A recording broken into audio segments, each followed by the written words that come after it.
What if YouTube never existed? Not what if it disappeared tomorrow, but what if it was never born? No play button. No rede logo. No skipad. Just silence. Think about that silence. Before YouTube, knowledge was locked, hidden behind classrooms, libraries, and money. If you didn't have access, you simply didn't know. YouTube broke that wall.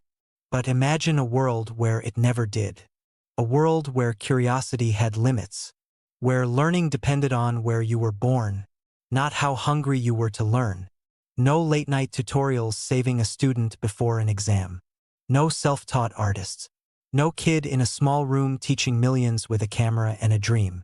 Dreams would still exist, but many would never find a voice.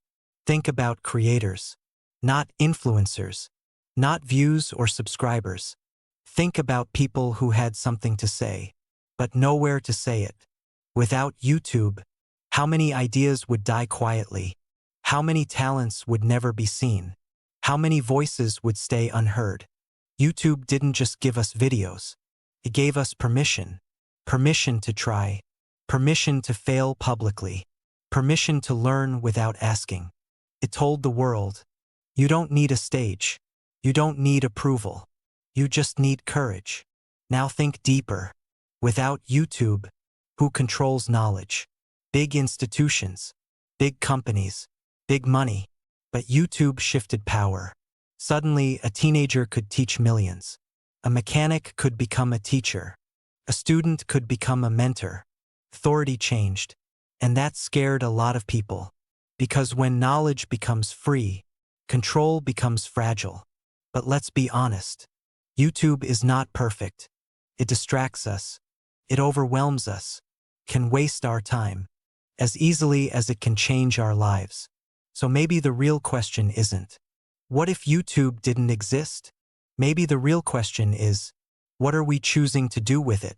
Are we consuming? Or creating? Are we escaping?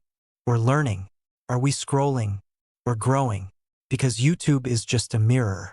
It shows us who we are and what we value. If YouTube never existed, the world would still move forward, but slower, quieter, with fewer chances for ordinary people to become extraordinary. So next time you open YouTube, don't just watch. Ask yourself, am I using this platform to kill time or to build something that matters? Because tools don't change the world. People do.